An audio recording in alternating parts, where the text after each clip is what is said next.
The storm turned Pleasant Valley Bridge into a death trap that night. Thunder crashed as a black Mercedes lost control, smashing through the guardrail and plunging 30 feet into the raging river below. James Mitchell, a single father heading home with discount groceries, witnessed the whole thing. Without a second thought, he pulled over and dove into the churning waters. The current was brutal, the darkness absolute. The luxury car was sinking fast, its interior already half submerged.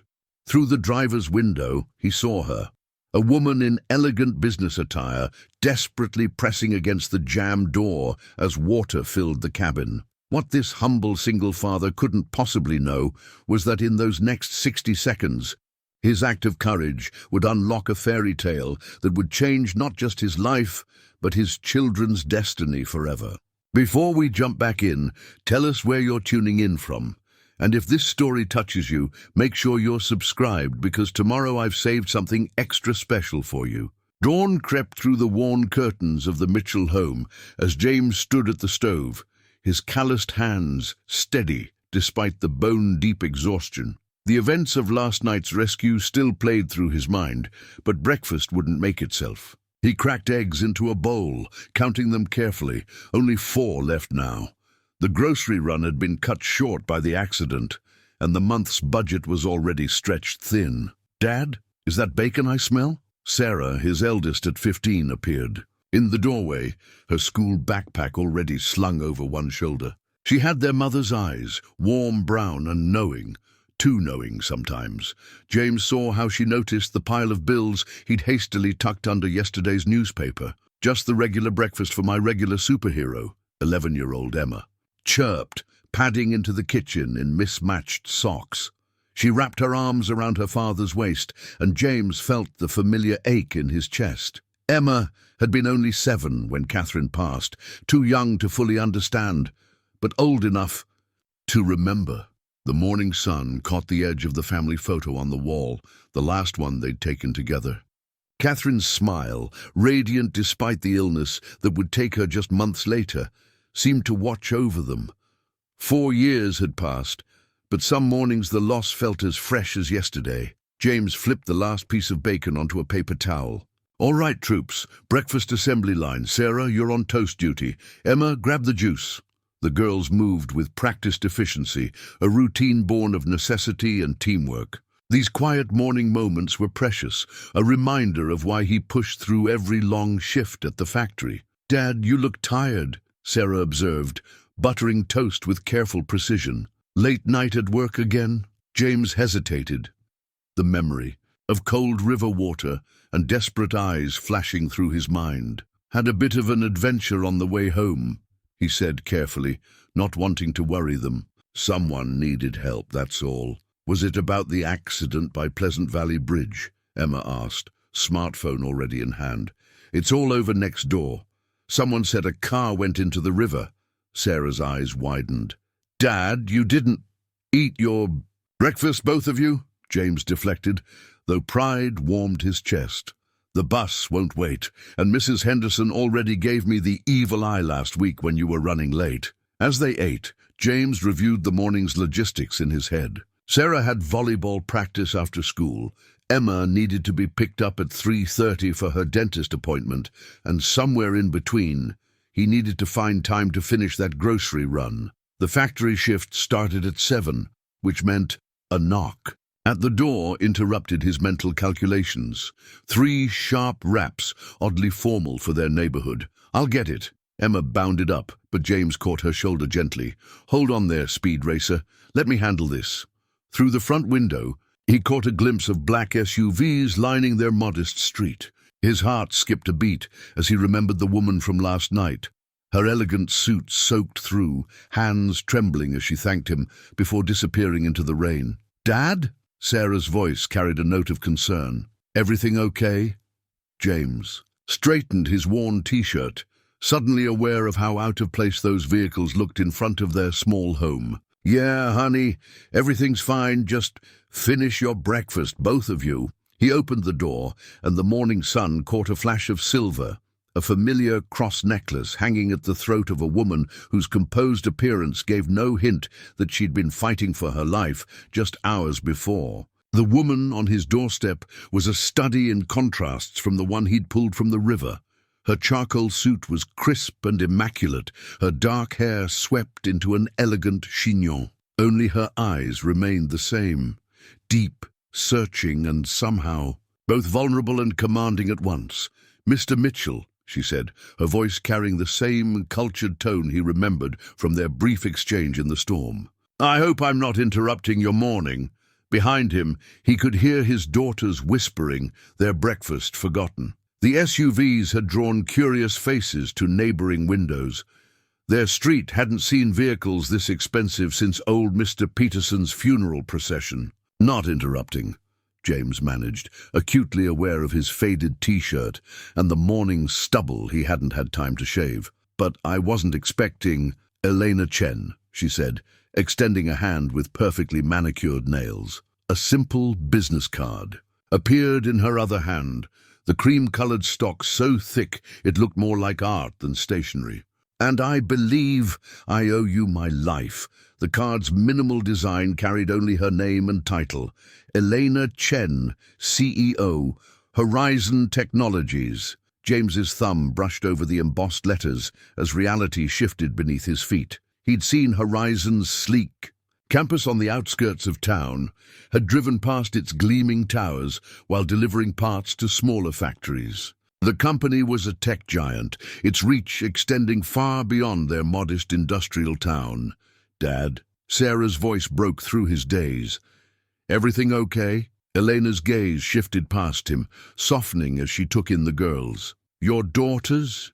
They must be proud to have such a brave father." "They don't know yet," James admitted quietly, "about last night." "Then perhaps we should remedy that." Elena's smile held warmth that hadn't been there in her initial business-like greeting. "May I come?" I believe we have quite a story to share." The next few minutes were surreal. Elena Chen, whose net worth probably exceeded their entire neighborhood's combined value, sat at their scratched kitchen table, declining coffee with gracious politeness, while James's daughters stared in undisguised fascination. "Your father," Elena began, her composure perfect, but her voice carrying an undercurrent of emotion, "drove past Pleasant Valley Bridge at exactly the right moment last night. When my car went through the guardrail, I was certain—" She paused, fingers touching the silver cross at her throat. "Well, let's just say I've never been so grateful for divine timing." Emma's eyes were saucer-wide. "Dad, you saved her. Like, for real?" "It wasn't—" James started to demur, but Elena cut him off gently. "It was extraordinary," she said firmly. "He didn't hesitate, didn't wait for help or consider the danger. He simply acted." She reached into her briefcase, withdrawing a folder. "Which is why I'm here. Mr. Mitchell, James, I'd like to offer you something in return." "Mom," James began, discomfort evident in his stance. "I don't need perhaps not, but deserve absolutely." Elena's tone was kind, but brooked no argument. "I've spent the morning learning about you, James Mitchell. 16 years at Carlton Manufacturing, single father, active in community outreach despite working overtime most weeks." She smiled at his surprise. "I believe in knowing who I'm dealing with." Sarah, ever protective, straightened in her chair. "Our dad's the best," she said, chin lifting slightly. "He doesn't need a chance to do more," Eleanor finished smoothly. "To perhaps make a broader difference in the world, to secure a future for his family while helping others." She opened the folder, revealing documents that made James's breath catch. "I'm not offering charity, Mr. Mitchell. I'm offering opportunity." The school bus honked outside, making them all jump. James looked at his daughters, then at his watch. "Girls, you need to go." Elena nodded, standing. "We have time to discuss this properly. Perhaps over dinner?" She produced another business card, this one with a phone number handwritten on the back. "My private line. When you're ready to talk about your future, call me." As his daughters rushed to gather their things, Elena paused at the door. "Oh, and James, Thank you, not just for last night, but for reminding me that there are still people in this world who act purely out of goodness. The business card felt heavy in James's pocket as he watched the black SUVs pull away, their tinted windows reflecting the morning sun. His daughters peppered him with questions as they hurried to the bus, but his mind was stuck on Elena's words about the future and the way her eyes had held his when she'd said them. That evening, after the girls had finished their homework, James found them huddled over Sarah's laptop in the living room. Emma's excited whisper carried across the room. Look how many projects her company has. Dad saved like the most important person ever. James paused in the doorway, dish towel still in hand.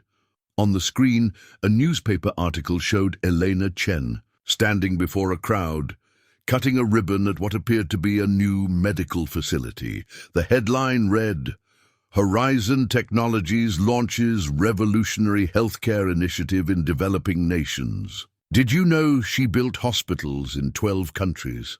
Sarah scrolled through the article. And look at this. Their clean water program reached over 1 million people last year. She glanced up at her father. Dad, why didn't you tell us about the rescue right away? James settled into his worn armchair, the springs creaking familiarly. Honestly, it didn't seem real. Still doesn't. He rubbed his chin thoughtfully. Sometimes life throws you curves you can't quite believe, like saving. A billionaire? Emma grinned. Tech pioneer, Sarah corrected, still reading.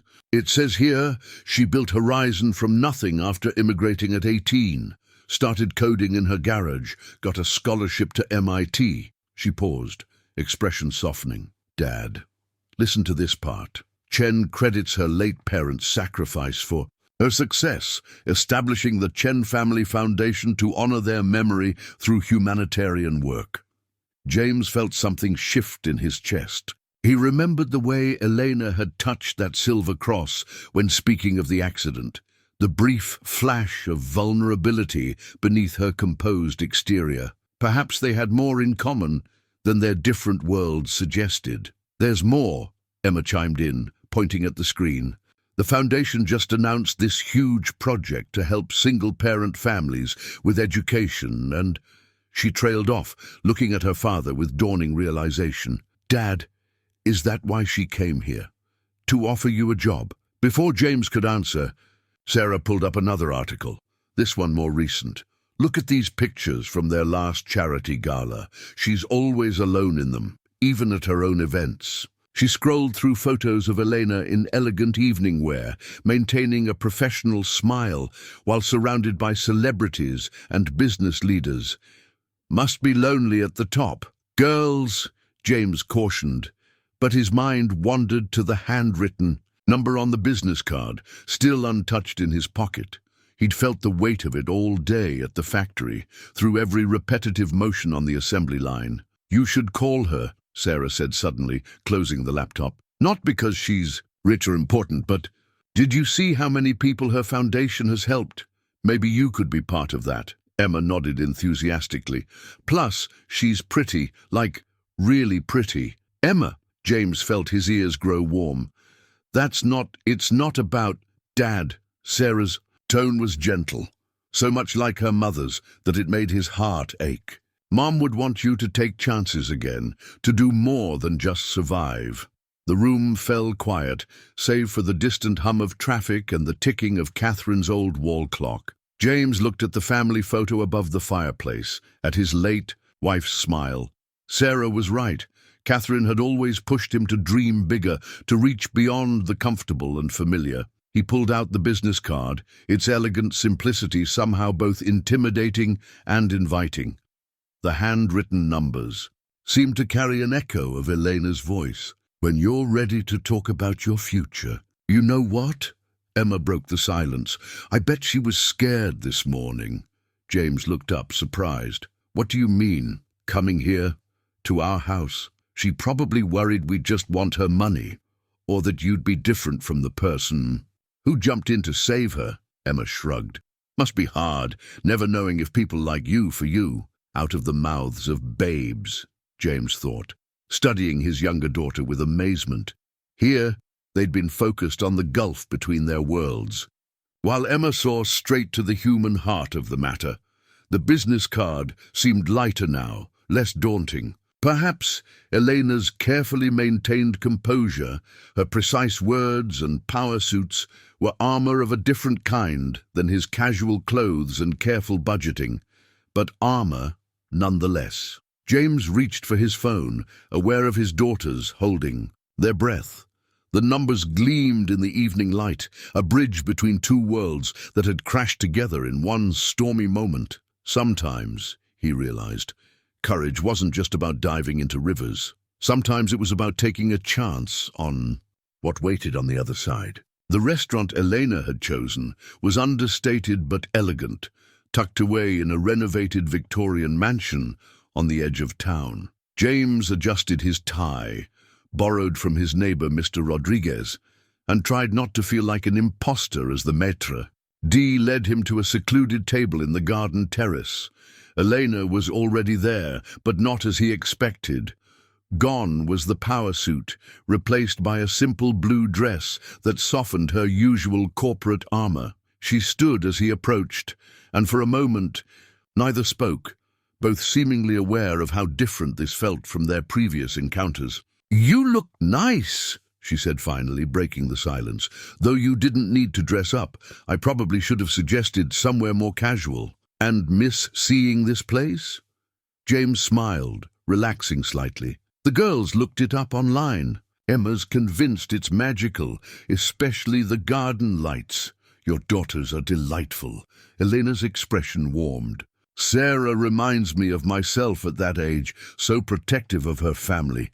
And Emma, she sees right through people, doesn't she?" James thought of Emma's insight about Elena being scared to visit them. "She gets that from her mother." A waiter appeared with a leather folder, which Elena accepted with a quiet "thank you," but instead of a menu, it contained a single document, letterhead bearing the Chen Foundation logo. "Before we order," she said, her tone shifting slightly to something more vulnerable, "I want to be clear about why I asked you here." She slid the folder across the table. "This isn't about repaying a debt, James.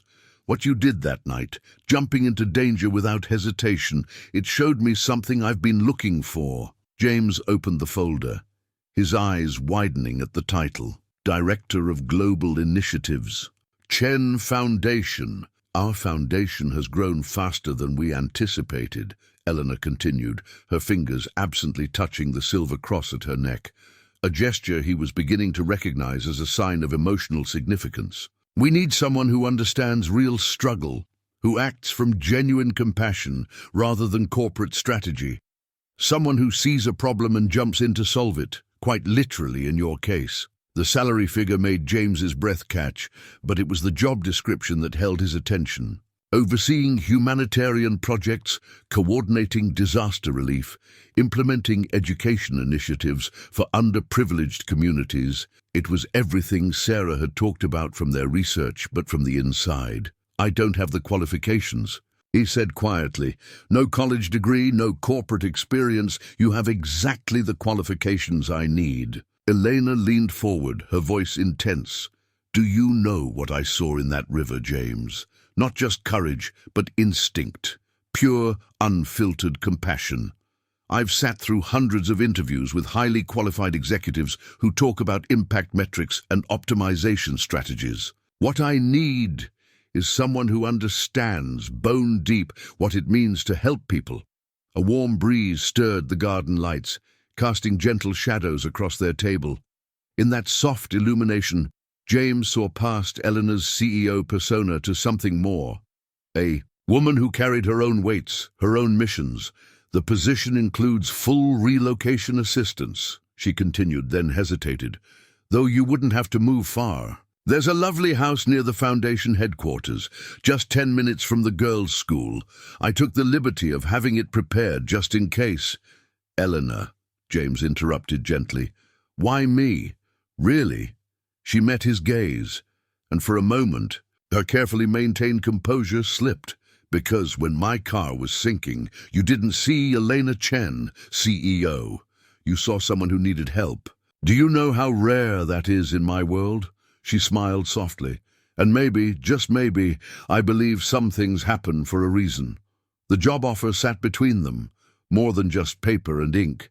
It was a bridge between their worlds, an invitation to something neither of them had quite named yet. I'll need time, James said, to think about it, to talk with the girls.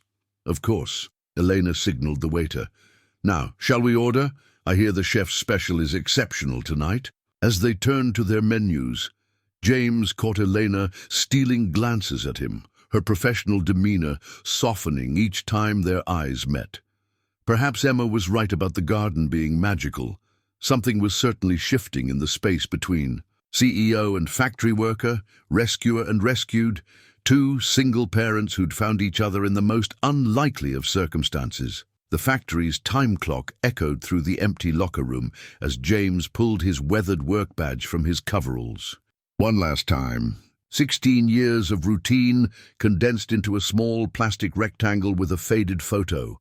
He ran his thumb over the worn edges, remembering his first day here, young, newly married, full of simple dreams about providing for his family. So it's true then? Mike, his line supervisor, appeared in the doorway. You're really leaving us for the fancy corporate world? James tucked the badge into his pocket, a strange mix of emotions tightening his chest. Got an opportunity I can't pass up, Mike, for the girls. Yeah, word's gotten around. Mike crossed his arms, but his expression was kind.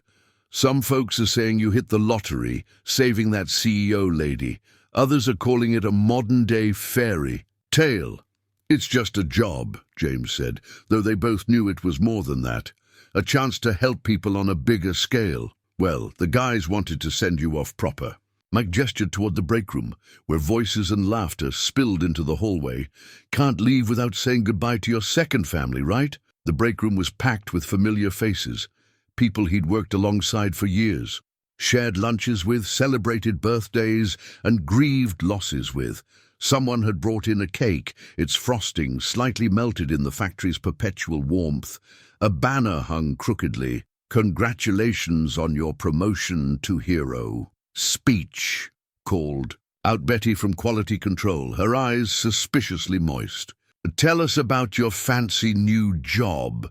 James felt his ears redden. It's not, He cleared his throat, looking at these people who'd supported him through Catherine's illness, who'd covered his shifts when the girls were sick, who'd become more than just co-workers. This place, all of you, you've been here for me through everything. When Catherine, his voice caught slightly, when things were hardest, you carried me through, and now you're carrying others. Mike added quietly.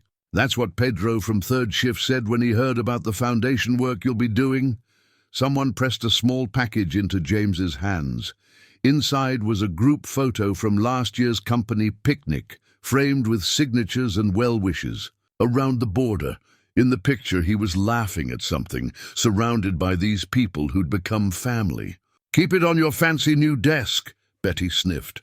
Remember where you came from. Speaking of fancy, Mike grinned, nodding toward the window. Your ride's here. A sleek black car had pulled up outside, its windows tinted against the afternoon sun. James recognized Elena's driver, Thomas, standing professionally by the door. The contrast between the luxury vehicle and the factory's weathered exterior wasn't lost on anyone. Look at you, Betty dabbed at her eyes. Our James off to change the world. I'm still me, James assured them, but even he could feel the shift happening. Yesterday, he'd toured the Foundation's headquarters with Eleanor, seen the scale of what they did, what he'd be part of. The way she'd looked at him as she showed him his future office, pride and something softer in her eyes. Course you are, Mike clapped his shoulder. Just with better suits. Laughter rippled through the room, breaking the emotional tension. James hugged his way through the crowd, accepting good wishes and gentle teasing about his fairy tale princess. CEO. By the time he reached the car, his old badge was heavy with meaning in his pocket, a reminder of where he'd been, what had shaped him. Thomas opened the car door with a slight bow that made James want to laugh and cringe simultaneously. Mr. Mitchell, Ms. Chen is waiting at the foundation to begin your orientation. James turned for one last look at the factory, at the faces pressed against the break room window. 16 years of his life, ending not with regret, but with possibility. His phone buzzed, a text from Sarah.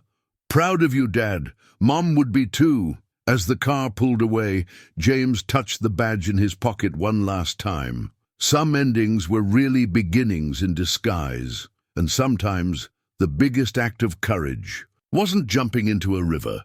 It was letting go of the familiar shore to see what waited downstream. The house keys felt foreign in James's hand, heavy, brass and ornate, nothing like the simple steel ones they'd used at their old home. He stood on the wide front porch, daughters on either side, staring at the Victorian-style house Eleanor had prepared for them. Prepared was an understatement.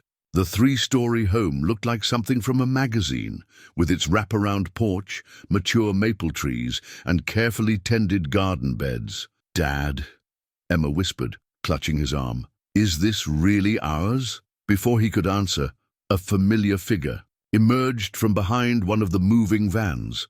Elena, dressed casually in jeans and a light sweater, carried a potted plant and wore an uncertain smile. "I hope you don't mind," she said, approaching the steps.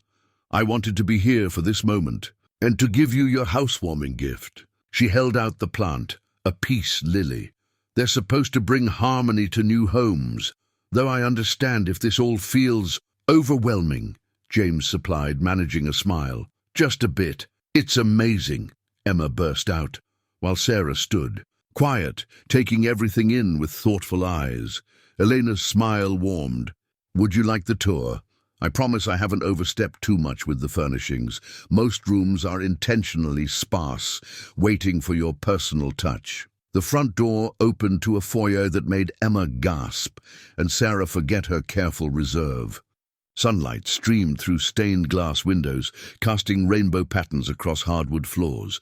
But it was the little touches that caught James's attention. A coat rack at just the right height for the girls, a bench perfect for removing muddy shoes, practical things mixed seamlessly with the elegance. "Through here," Elena guided them, "is the kitchen. I remembered Emma mentioning she likes to bake with you." The kitchen was a perfect blend of professional and homey, modern appliances, alongside a well-worn cookie jar that looked suspiciously like the one from their old house. "We had the movers bring some things early," Elena explained, catching James's questioning look. "I wanted it to feel like home from the first moment." Sarah ran her hand along the counter. "Dad, look, space for all your recipe books, and a real breakfast nook." They moved through the house, each room revealing thoughtful details. Emma's room had a reading nook with built-in bookshelves.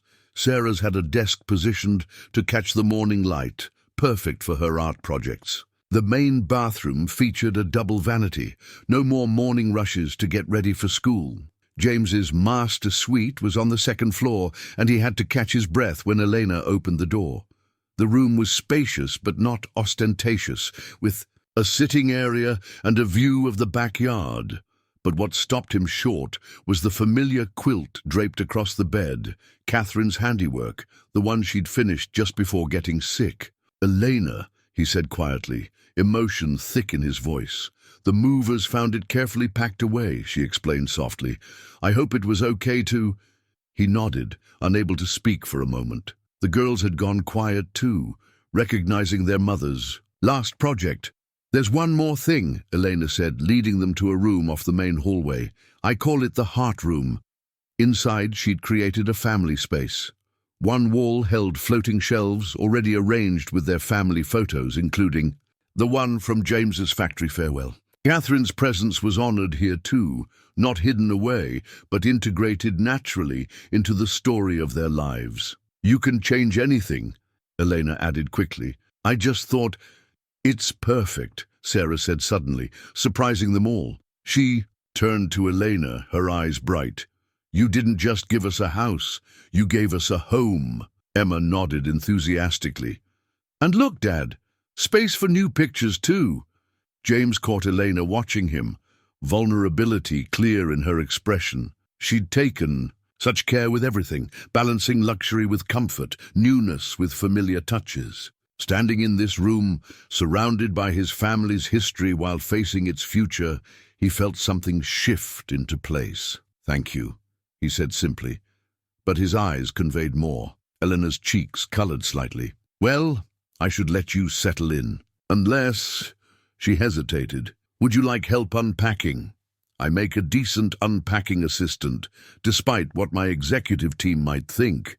"Stay," James found himself saying. "Please, we could order pizza, make it a proper moving day." "Pizza in our fancy new house?" Emma grinned. "Can we eat it in the heart room?" Elena's laugh was unexpected and genuine. "I think that sounds perfect." As the girls ran off to find the pizza menus from their boxes, James and Elena stood in the doorway of the heart room, watching as the afternoon sun painted everything in warm gold. The house keys had stopped feeling so foreign in his hand. Sometimes, he realized, a key was more than just a way to open doors. It was an invitation to open your heart to new possibilities. James stared at the project folder on his desk, its contents spread out before him like a puzzle missing half its pieces. 3 weeks into his new role, and the learning curve felt steeper than ever. Budget projections, stakeholder analyses, impact metrics, the corporate language still felt foreign on his tongue, even if the underlying mission resonated in his heart. A gentle knock drew his attention. Elena stood in his office doorway, holding 2 cups of coffee. "You've been frowning at those papers for an hour," she said, setting 1 cup beside him. "I thought you might need this." The coffee was from the little cart outside, not the executive lounge, made exactly how he'd mentioned liking it during their first week. The small consideration wasn't lost on him. "Is it that obvious I'm struggling?" He gestured at the scattered documents from their latest humanitarian initiative, a series of medical clinics in underserved communities. "Actually," Elena settled into the chair across from him, "I was just reviewing your notes on the clinic project, your insights about placing the facilities near public transportation routes. That's exactly the kind of practical thinking we've been missing." James picked up one of the papers, a formal proposal he'd been wrestling with all morning. "Maybe, but I still feel like I'm speaking a different language sometimes. Yesterday, someone asked about our KPIs for Q4, and I had to pretend my phone was ringing." Elena's laugh was warm and genuine. "Key performance indicators for Q4, she translated. "And trust me, most of the people throwing around acronyms don't understand half of what they're saying. They just like sounding important." She leaned forward, her expression turning serious. "You know what you said in the planning meeting yesterday about how we should hire local community members to staff the clinics? Was that wrong?" "I just thought it was brilliant," she interrupted. "So obvious that everyone with MBAs and fancy degrees missed it completely. You saw it because you understand people, James, because you know what it means to be part of a community." He felt warmth spread through his chest that had nothing to do with the coffee. "Still, I should probably learn all these terms. There's a whole folder of corporate jargon I've been trying to memorize at night." "Show me," Eleanor said, moving her chair around to his side of the desk. Their shoulders brushed as she leaned in to look at his notes, and James caught a hint of her perfume, something subtle and elegant that made him think of garden lights and first dinners. "Here." He pulled out his handwritten notes, each page filled with definitions and acronyms, though I'm not sure how many more my brain can hold. Elena studied the pages, her expression softening. "You've been working on this every night." "After the girls go to bed," he admitted. "I want to do this right. The foundation's work is too important for me to mess up because I don't know the difference between ROI and RFP. Return on investment and request for proposal," she said automatically, then caught herself and smiled. "But that's not what makes you valuable here." She pulled the project folder closer. "Look at this clinic layout. Tell me what you see." James studied the architectural drawings. "The waiting room's too small," he said after a moment. "And these chairs, they're all individual seats. In my experience, people often bring family members to appointments, especially in tight-knit communities. We need some bench seating, maybe a play area for kids." He continued, pointing out practical improvements, drawing from years of taking his girls to overcrowded community clinics. When he finally looked up, Elena was watching him with an expression that made his heart skip. "That, right there," she said softly, "is worth more than any acronym. You see people, James, real people, not just data points." Their eyes held for a moment too long to be purely professional. Elena cleared her throat and stood, smoothing her skirt. "I have a board meeting in 10 minutes, but—" She hesitated. "The girls mentioned you all cook dinner together on Thursdays. Would you mind if I brought takeout and joined you tonight?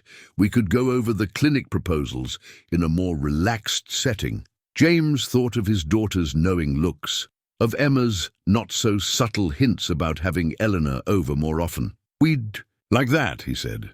"Though fair warning, Emma will probably try to get you to judge her latest baking experiment. I look forward to it."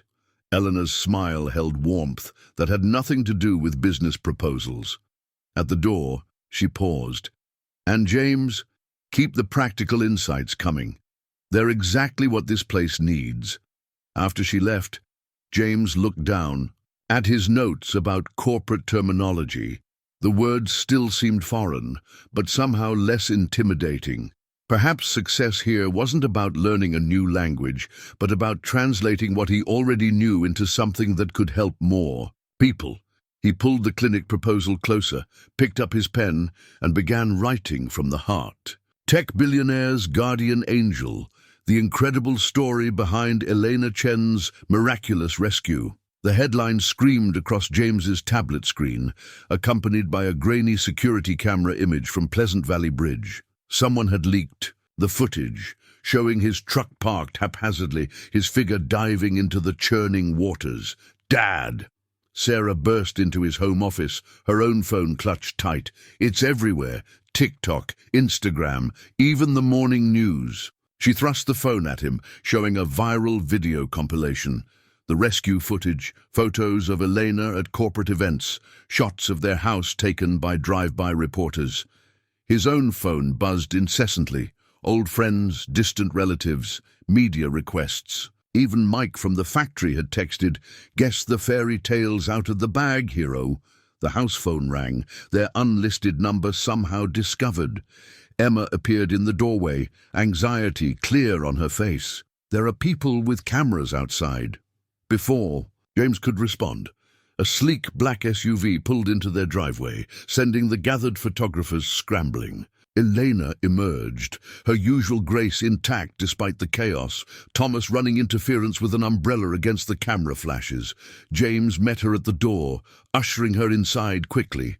Her composed expression cracked the moment the door closed.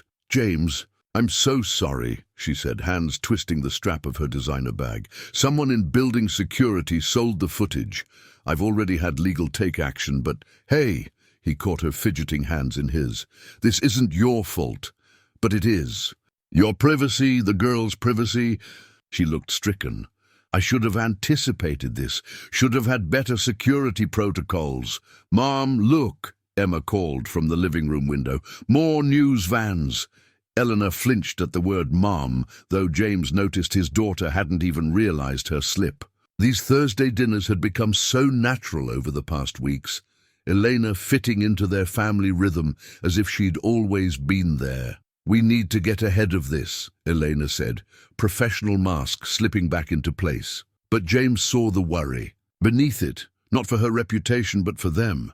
"Actually," Sarah spoke up, tablet in hand, "people love it. Look at these comments." They gathered around as she scrolled through social media reactions. "Real-life fairy tale. Single dad. Hero plus self-made billionaire. Perfect match. Finally, a CEO who values character over status. That dive into the river, though. Get you a man who'd do that." "They're calling it the modern Cinderella story," Sarah continued. "Except people like that, you're not changing Dad, Elena, that you value what he already is. Elena's breath caught audibly. James felt her hand slip into his, seeking anchor.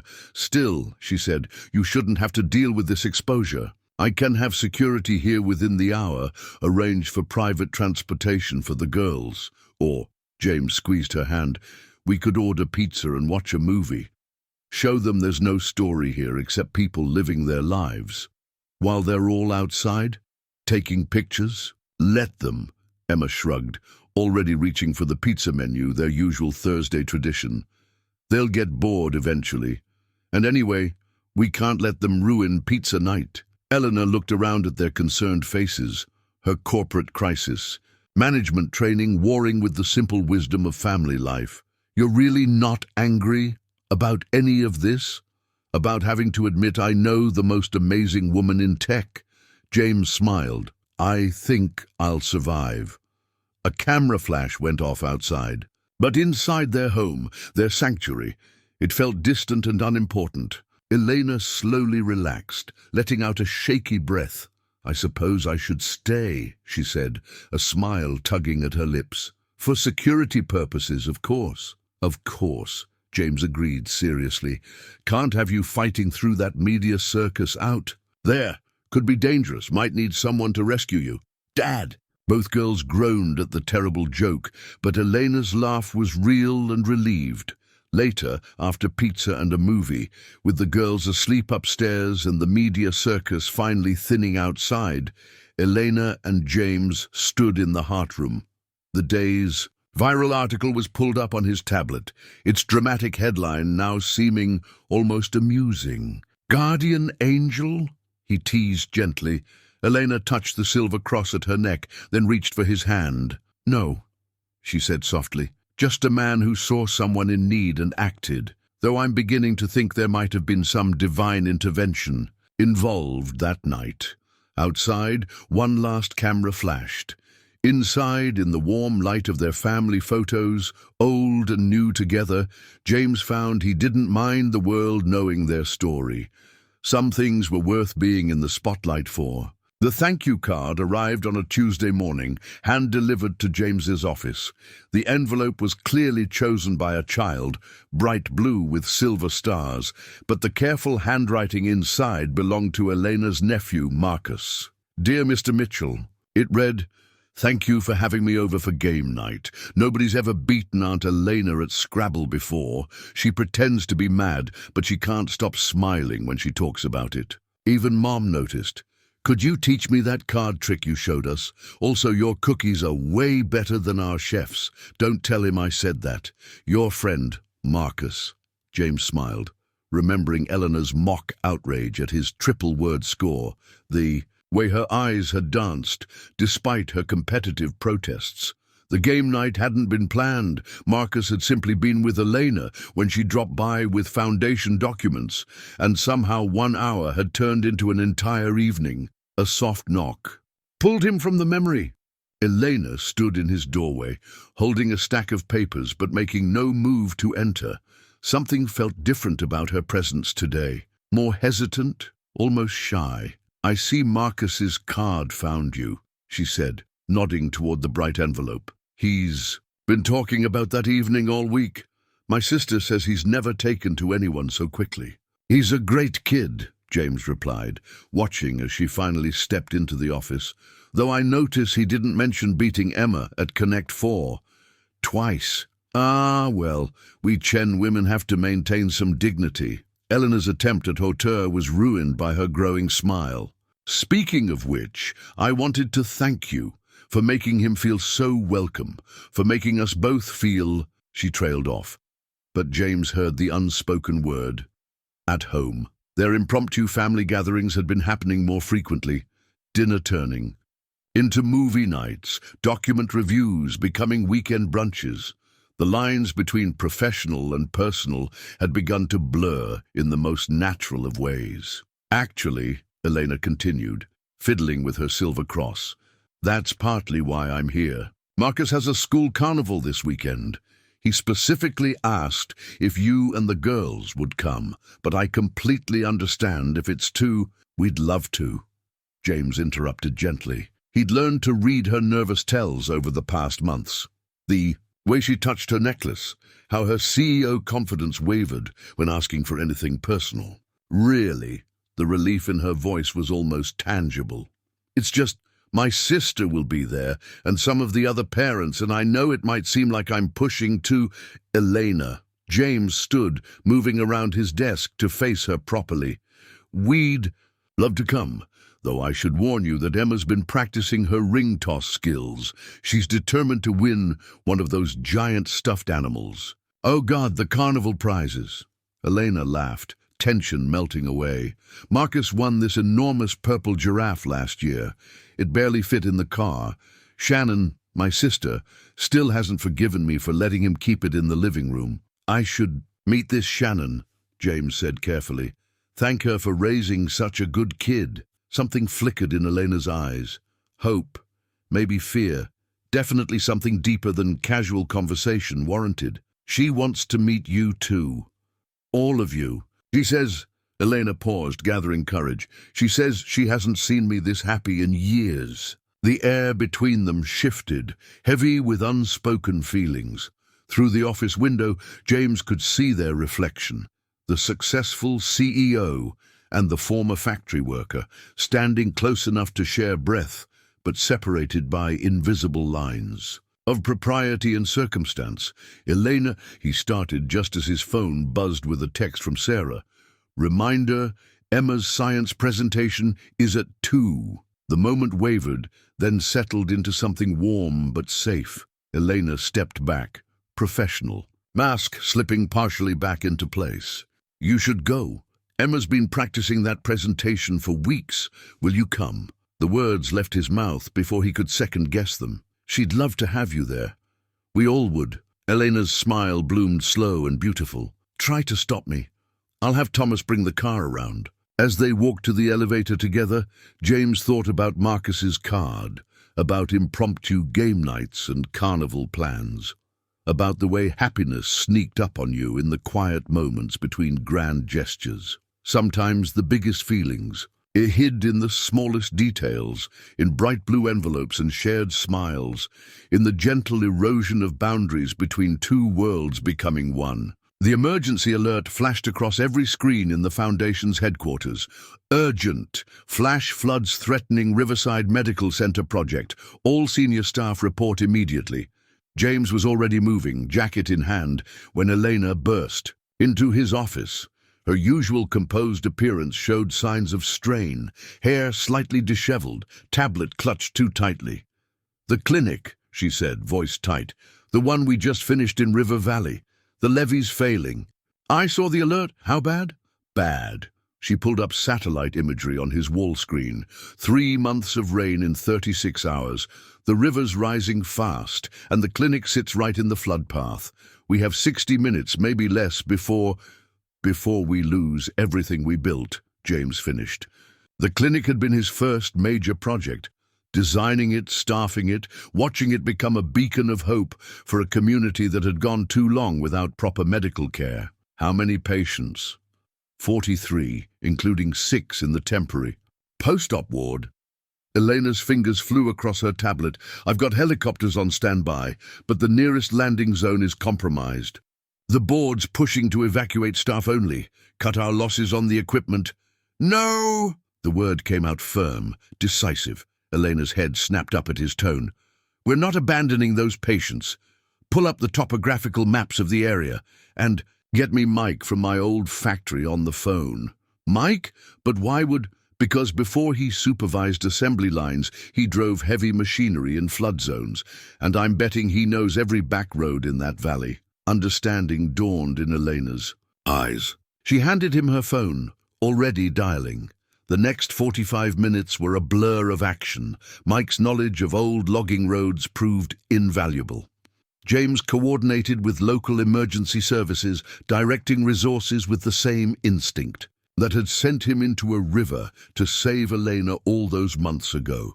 The excavators can shore up this section, he indicated on the map, surrounded now by Foundation staff and first responders, patched in via video. Create a temporary barrier while we evacuate, but we'll need... Already done, Elena interrupted, matching his pace. I've got 3 construction crews en route, but James, she hesitated.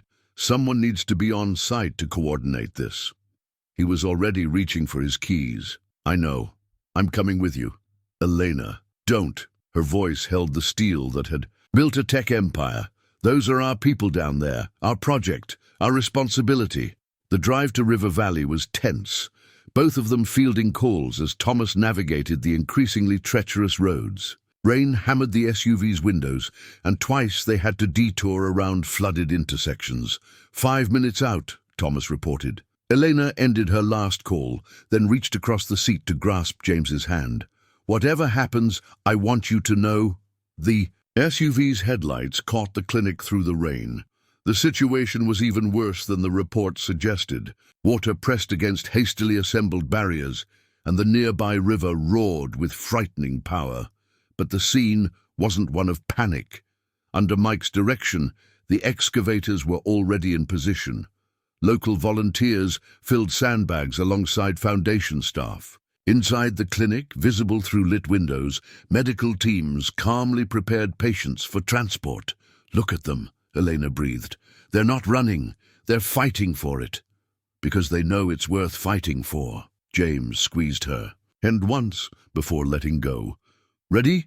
The next 3 hours tested every skill James had learned, both in the factory and at the foundation. He coordinated crews, directed resources, and helped carry patients to waiting vehicles.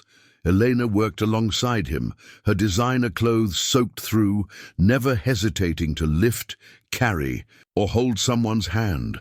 When the last patient was safely evacuated, when the temporary barriers held just long enough, when the water finally began to recede, only then did they stop to breathe. They stood in the clinic's main hall, rain dripping from their clothes, surveying the damage. Water had breached the lower sections, but the building's core stood firm.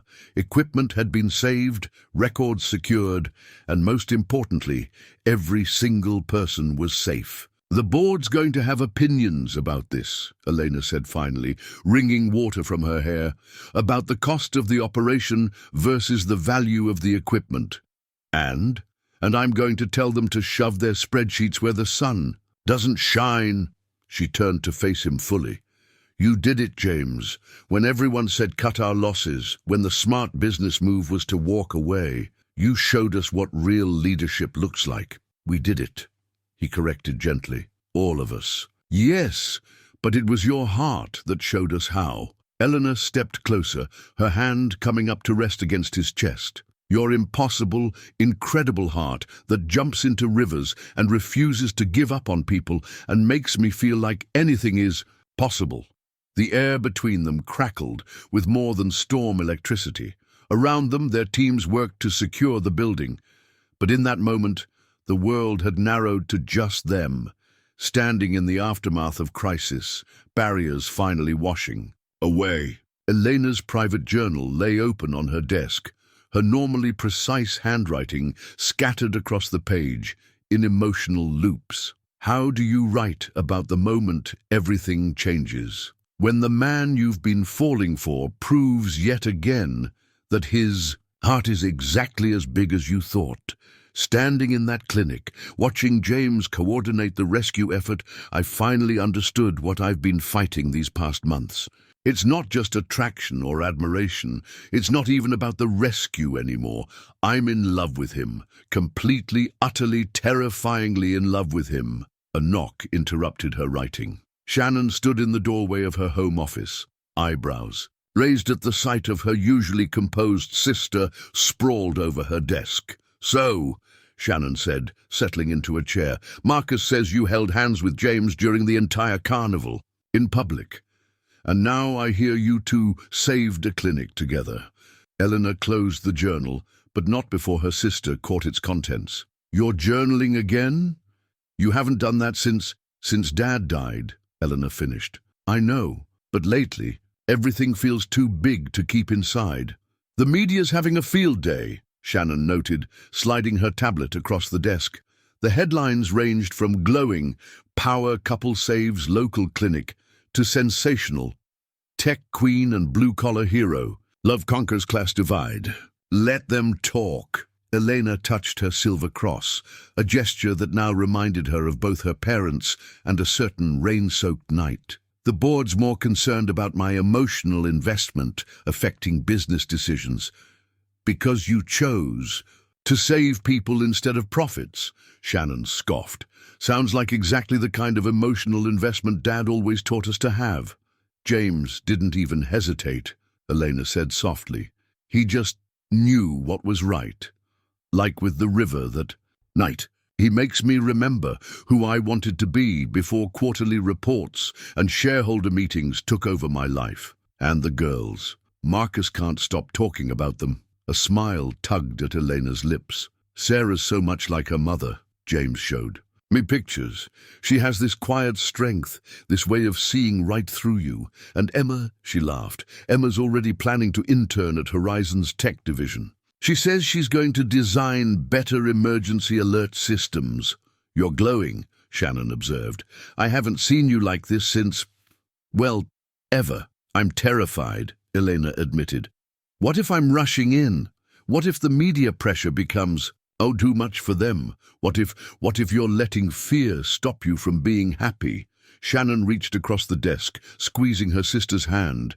Elena, that man dove into a river to save a stranger. He helped build a foundation project that's changing lives. He makes you laugh, his girls adore you, and from what Marcus tells me, he even handles your competitive Scrabble tantrums with grace. I do not have Scrabble tantrums. The point is, Shannon continued, ignoring the protest, maybe it's time to stop analyzing and start living. Dad always said the best investments are the ones that scare you a little. Elena's phone buzzed, a text from James. Girls want to know if you're free for dinner. Emma's attempting souffle. No pressure, but we may need rescue services. Shannon caught her sister's expression. Go, she said simply. And Eleanor, that journal entry I glimpsed, tell him what you wrote. Something shouldn't stay on paper. Later that evening, as Elena drove to the Mitchell home, she passed Pleasant Valley Bridge. The repaired guardrail gleamed in her headlights.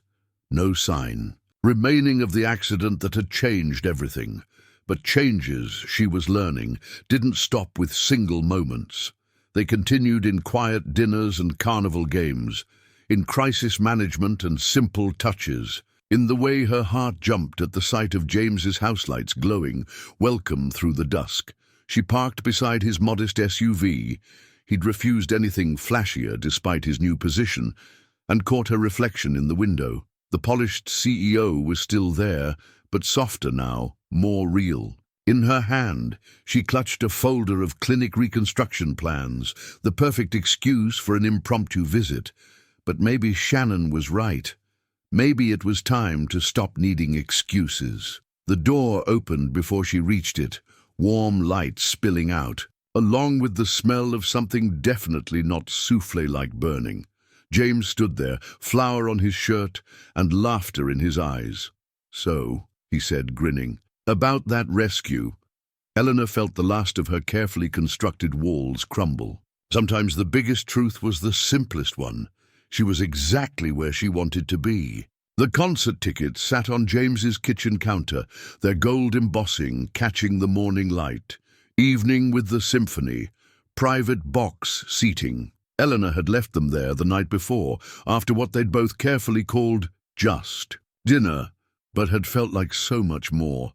Dad, stop staring at them like they're going to bite you, Sarah said, sliding onto a bar stool. It's just a concert.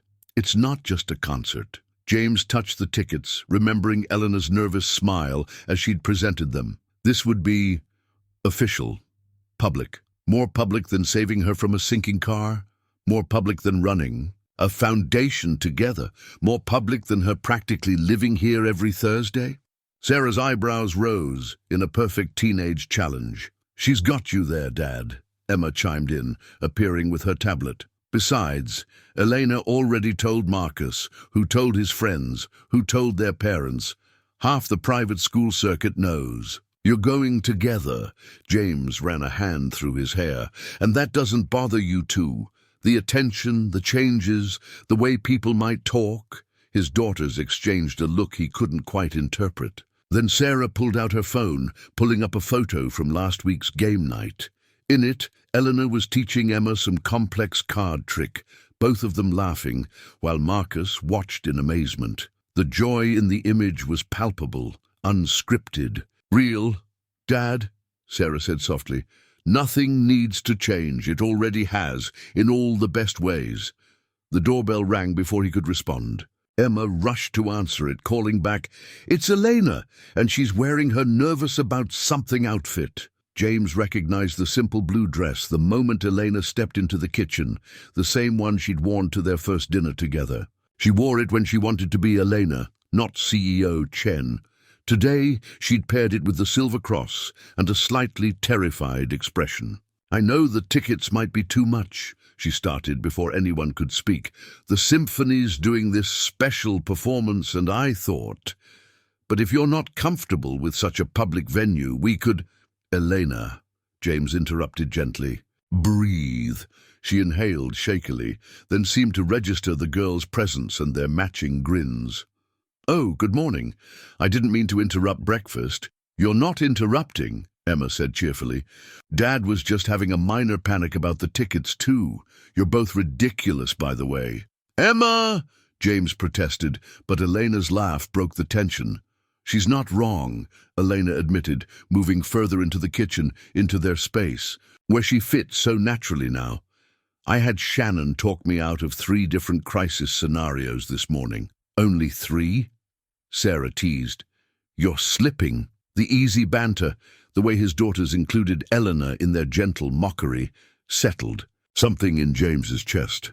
This wasn't about a fancy concert or public statements. This was about acknowledging what had already grown between them, as natural as breathing. "I'd love to go to the symphony with you," he said simply. Elena's smile bloomed slow and beautiful. "Yeah?" "Yeah." He stepped closer, aware of his daughters trying and failing to hide their delight. "Though I should warn you, my music knowledge stops at what plays on the factory floor. Good thing you'll have an expert guide." Her eyes sparkled with relief and something warmer. "I promise to explain all the fancy terms." "Like you did with the corporate jargon?" "Exactly. Though this time—" She glanced at the girls, then back to him. "This time I was hoping we could call it what it is." "And what's that?" James asked softly. "A date." Elena's voice was quiet but certain. "A real one. In public. With someone I'm falling in love with." The kitchen went silent. Even Emma stopped bouncing. James felt the weight of the moment, not heavy, but profound, like standing on the bridge that night, knowing everything would change with the next step. "Well," he said finally, his voice rough with emotion, "that works out pretty well, because I'm falling in love with you too." Emma's squeal broke the spell. "Finally! Sarah, you owe me $5. I said they'd admit it before the concert." "You bet on us?" Elena asked, laughing even as she wiped at suspiciously damp eyes. "The whole foundation probably has a pool going," Sarah admitted, "though I think Mrs. Rodriguez in accounting had her money on the Christmas party." James pulled Elena close, marveling at how natural it felt to hold her, to be held by her. "So much for keeping it subtle. I think that ship sailed somewhere between the river rescue and the flood crisis," Elena murmured against his shoulder. Then louder, "Girls, how do you feel about helping me pick out a dress for Saturday? I hear I have a rather important date." Their enthusiastic responses filled the kitchen with plans and possibilities. The concert tickets still sat on the counter, but they no longer looked intimidating. Instead, they seemed like what they were, just one more step on a path they'd been walking together all along. The old recipe book lay open on the kitchen counter, its pages spotted with generations of loving use. Catherine's handwriting filled the margins with notes. "Add more vanilla. Girls love this with ice cream. James's favorite." Beside it sat Elena's mother's cookbook, its Mandarin characters carefully translated in Shannon's neat script. "So the secret is potato starch, not corn starch?" James asked, peering at the dumpling recipe Elena was attempting to teach him. "Exactly." Mum always said cornstarch makes them too heavy. Elena demonstrated the pleating technique again, her fingers moving with practiced grace. She taught me and Shannon in this tiny kitchen in our first apartment. Dad would come home from his second job and pretend to judge them like a cooking show host. In the living room, Shannon and Sarah were teaching Marcus and Emma the proper way to play mahjong, their laughter mixing with the click of tiles. The scene was so perfectly domestic that it made James's heart ache in the best way. "Your dumpling's falling apart," Elena noted, trying to hide her smile. "That's because someone's distracting me." He bumped her hip gently with his. "Besides, I seem to remember a certain CEO burning her first attempt at Mitchell family mac and cheese. That recipe was unnecessarily vague. Add cheese until it looks right is not proper documentation," says the woman whose mother's recipe includes a breath of ginger. Their playful bickering was interrupted by Emma's triumphant shout from the other room. "I won! Aunt Shannon, I won!" The casual use of aunt made Elena's hands still on the dumpling she was folding. James watched emotions play across her face, joy, wonder, maybe a touch of fear. "Hey," he said softly, dusting flour from his hands to touch her cheek. "You okay?" "More than okay." She leaned into his touch. "It's just, I haven't heard that word since my parents passed. Shannon and I never had other family, and now suddenly you have two teenage girls calling you aunt, a nephew who thinks you hang the moon, and a boyfriend who can't fold dumplings to save his life? Poor technique aside," she smiled up at him, "it's pretty perfect." Sarah appeared in the kitchen doorway, Marcus trailing behind her. "Something smells amazing. Also, Emma's getting suspiciously good at mahjong. I think she's counting tiles." "Like you didn't count cards that time at family game night," Marcus shot back, but his grin took any sting from the words. "Speaking of counting," Shannon called from the living room, "these dumplings are taking forever, and some of us are starving." "Critics," Elena muttered, but her eyes danced. "Come on, everyone wash up and help. Family cooking lesson time." Soon the kitchen was organized chaos. Emma and Marcus competing to fold the prettiest dumplings, Sarah expertly manning the stove, Shannon and Eleanor arguing good-naturedly about proper vinegar ratios for the dipping sauce. James stood back for a moment, taking in the scene. The two recipe books sat side by side, their pages mingling like the families themselves. He thought about Catherine, about how she would have loved this moment, these people. The ache was still there, but different now, more grateful memory than raw loss. "Earth to Dad?" Emma waved a flour-covered hand in front of his face. "Eleanor says you're supposed to show us the secret to your pizza dough next. For the fusion. Dinner party?" "Right. The dinner party they'd somehow agreed to host for both foundation staff and factory friends next week. A blend of worlds, just like everything else in their lives now. The secret," he said solemnly, "is in the kneading technique, which I learned from your mother, who learned it from her grandmother, who apparently got it from an Italian neighbor. During the Depression. See?" Eleanor smiled, adding the story to the margin of Catherine's recipe book, their family's histories literally merging on the page. "Every recipe tells a story, every tradition builds a bridge." "Deep thoughts for dumpling day," Shannon teased, but her eyes were soft as she watched her sister's careful notation. "Fortune cookie wisdom," Elena agreed. "Speaking of which, wait until you try James's attempt at those next week. They're structurally unique. Hey, they taste fine. They're square, honey. Fortune cookies aren't supposed to be square." The casual endearment slipped out naturally, making them both pause. Around them, their family continued their happy chaos, but for a moment they simply looked at each other, flour-dusted, happy, and utterly content. "Square fortune cookies," James said finally, pulling her close despite her mock protests about getting flour on her dress. Another Mitchell-Chen family tradition in the making. The recipe book stayed open, ready to collect new stories, new margins filled with love notes from their expanding family. The corporate threat letter landed on Elena's desk like a bomb in elegant packaging. Heavy, cream-colored paper, professional letterhead, careful language that couldn't quite hide its venom. The board has concerns about the increasing personal entanglement between Horizon's CEO and a foundation employee. Questions have been raised about Mr. Mitchell's rapid promotion, the allocation of resources during the River Valley crisis, and the impact of this relationship on shareholder value. Eleanor's hands shook as she reached the final paragraph. In light of these concerns, the board suggests a review of Mr. Mitchell's position and a careful reconsideration of this public relationship before the upcoming shareholder meeting. Her office door opened without a knock, James carrying 2 coffee cups and wearing the warm smile that usually made her heart flip. Today, it made her chest ache. "I come bearing caffeine and good news," he announced. "The River Valley clinics, numbers just came in. Patient attendance is up 40% from projections," and he stopped, noting her expression. "Elena, what's wrong?" She tried to slide the letter into her drawer, but he caught the movement.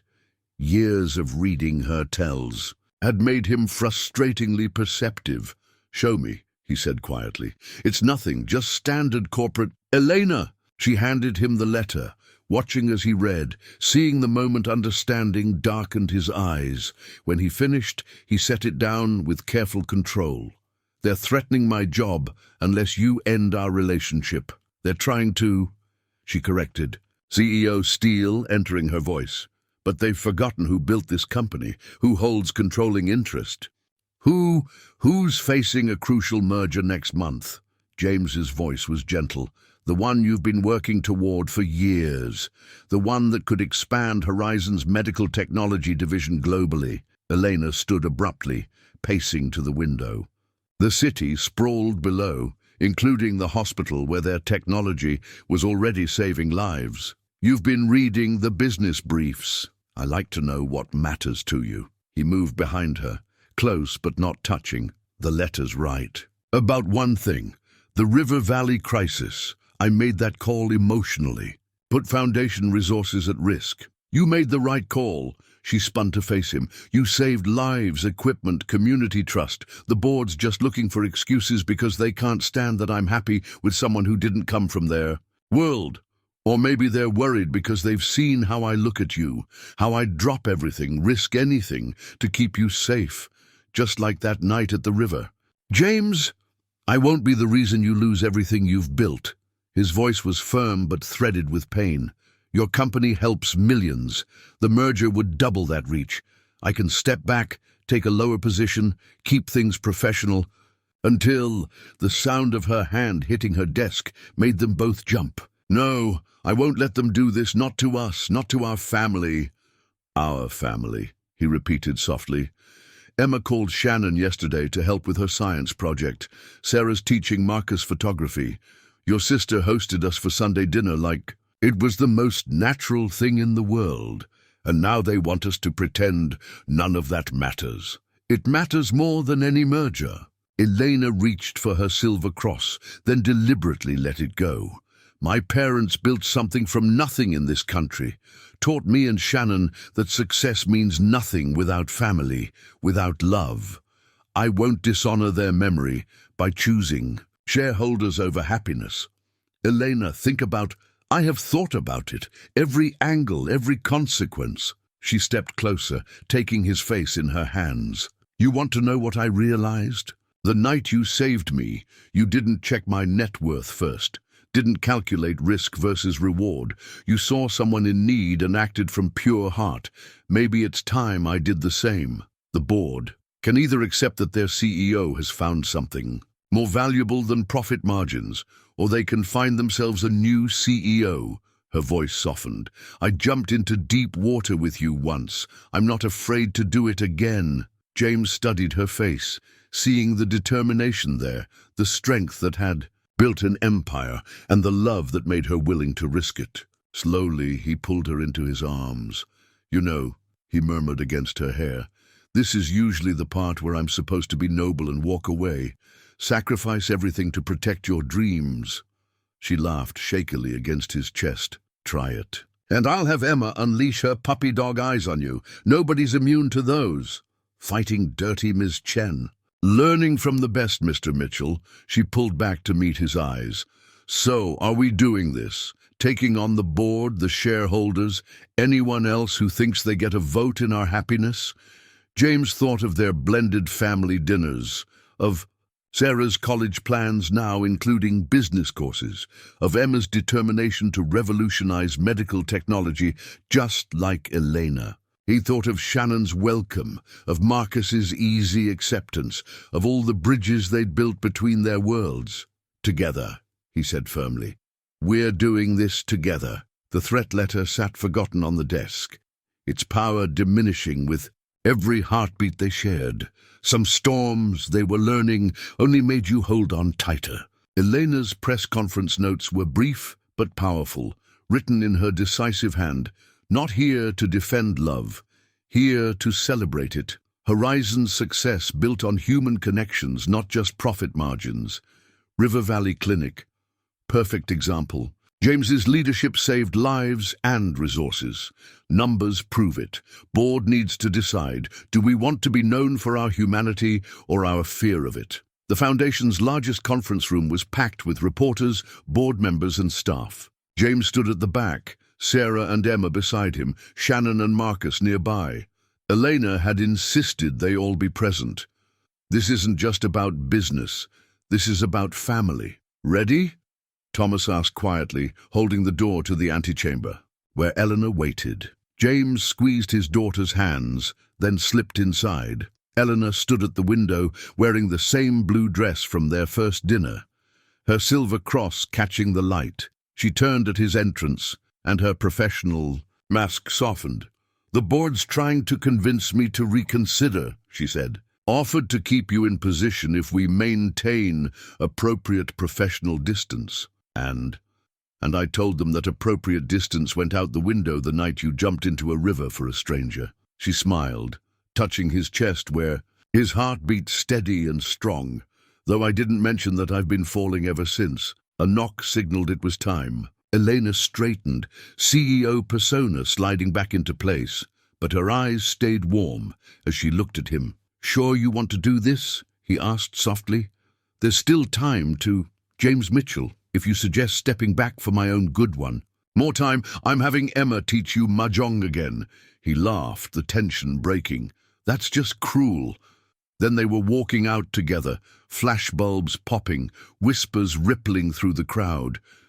The board members sat in the front row, their expressions ranging from concerned to openly hostile. But Elena's stride never faltered as she approached the podium, James a steady presence beside her. Thank you all for coming, she began, her voice clear and confident. I've called this press conference to address recent speculation about my personal relationship with James Mitchell and about the future of Horizon Technologies.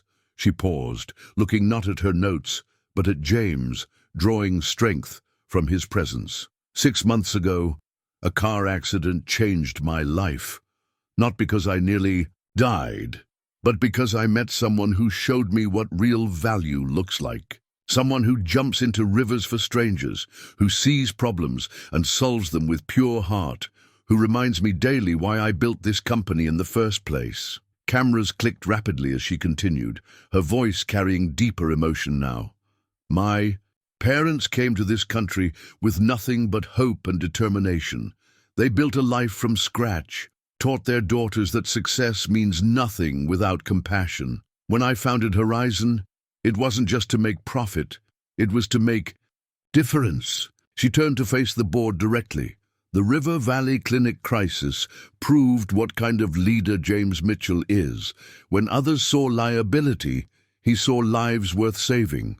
When spreadsheets said cut our losses, he found a way to save everything. Lives, equipment, community trust. Those aren't just feel-good stories.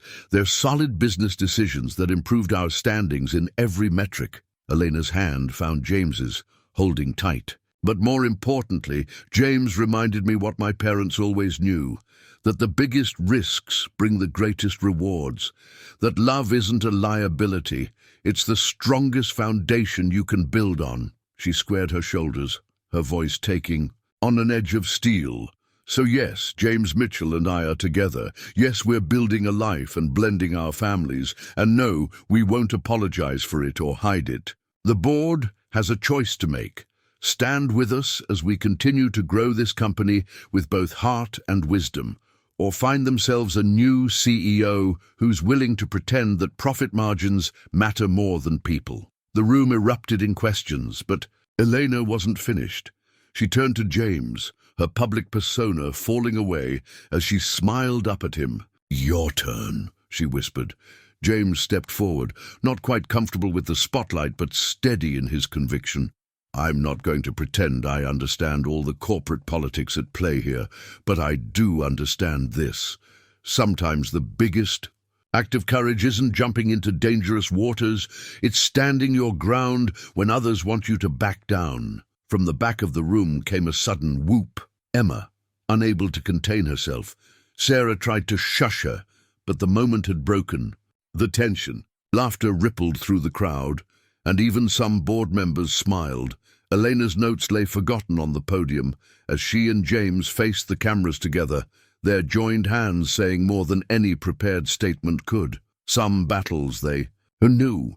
You won simply by refusing to fight on your opponent's terms. The memorial plaque gleamed in the late afternoon sun, its bronze surface catching the light just as the river flowed beneath it. Pleasant Valley Bridge, where courage met destiny. On this spot, one act of selfless bravery changed not just 2 lives, but an entire community, dedicated to James Mitchell and Elena Chen, whose story reminds us that the greatest bridges are built between hearts. "They made it too dramatic," James muttered, adjusting his tie.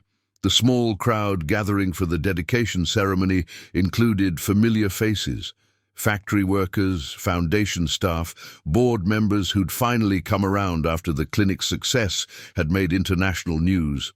"I think it's perfect," Emma declared, snapping photos with her new camera, though they could have mentioned how you ruined your favorite jacket, or how Elena's designer shoes were never the same.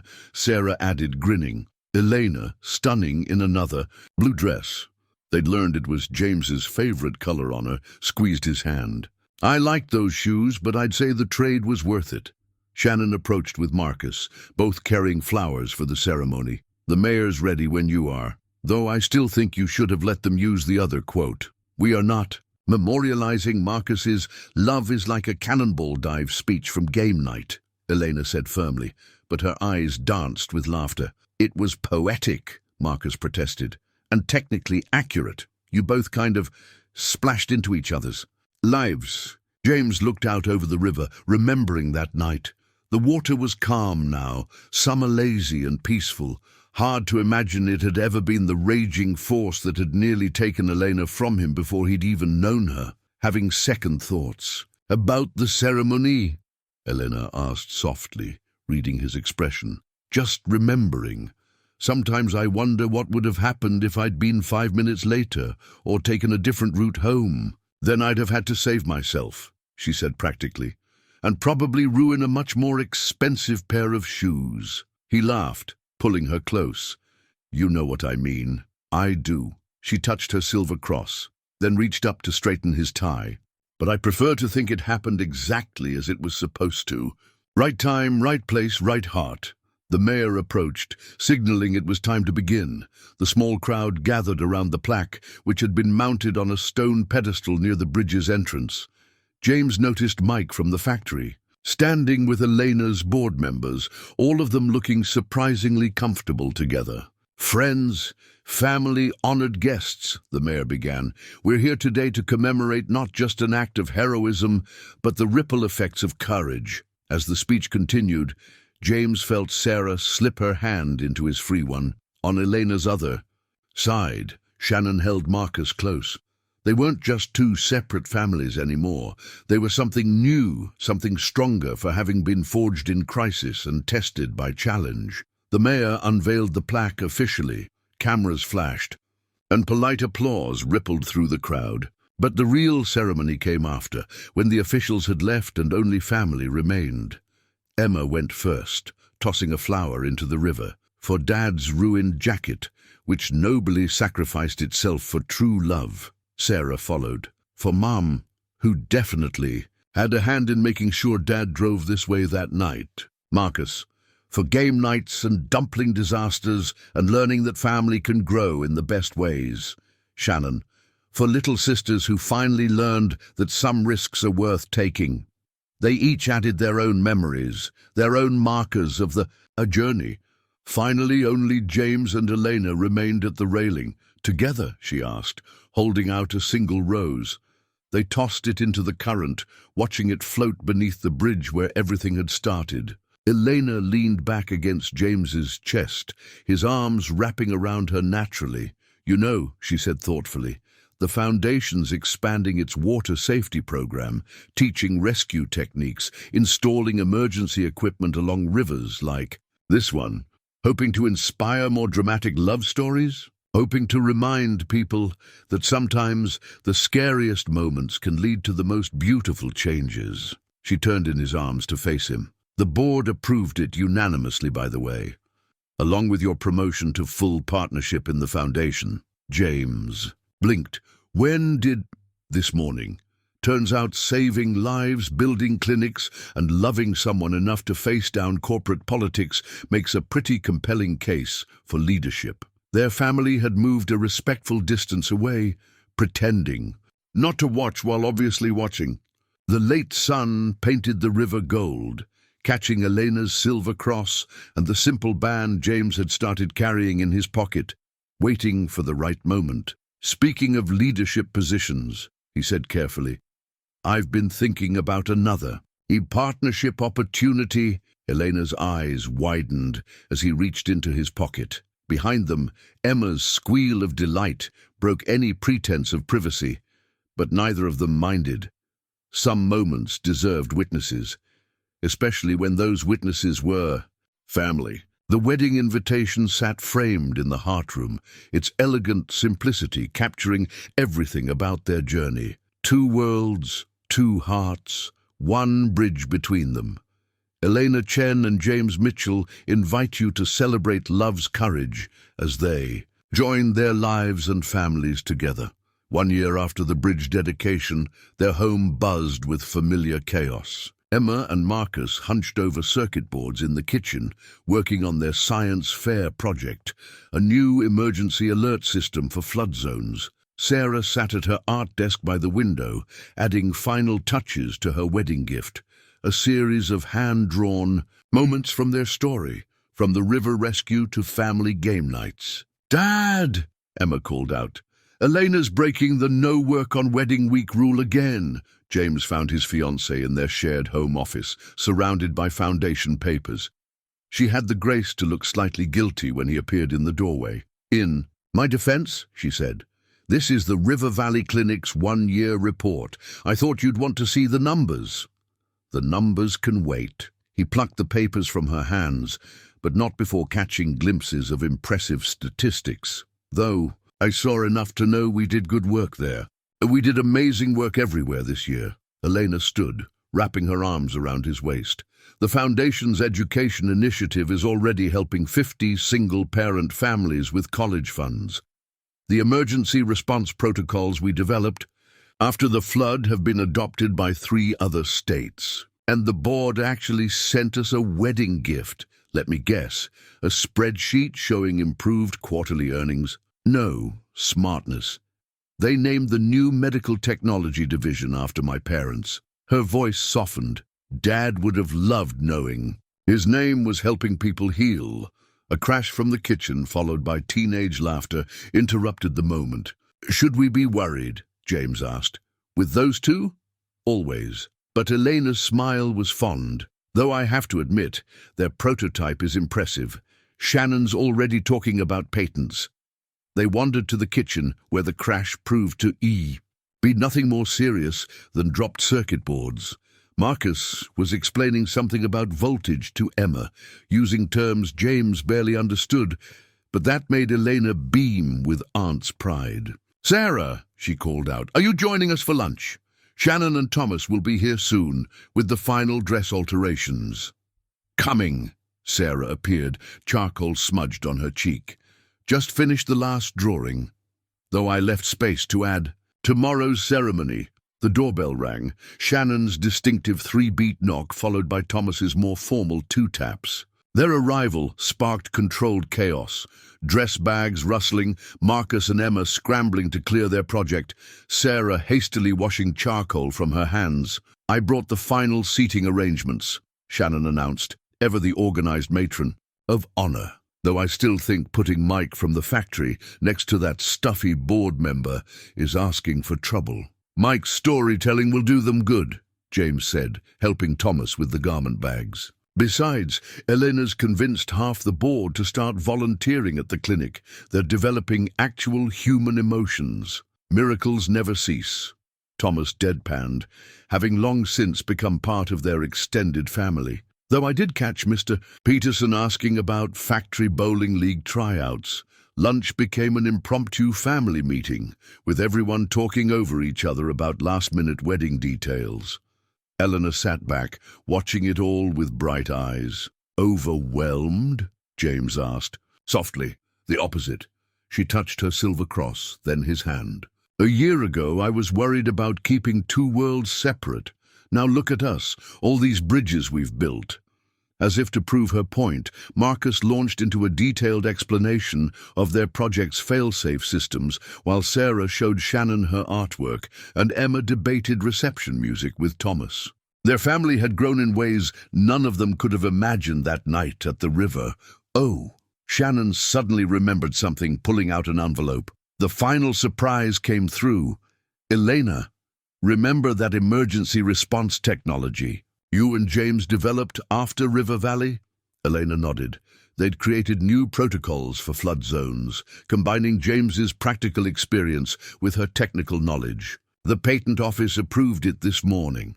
The Mitchell-Chen Emergency Response System is officially ready for national implementation. James stared at the patent document, their names side by side. Mitchell-Chen?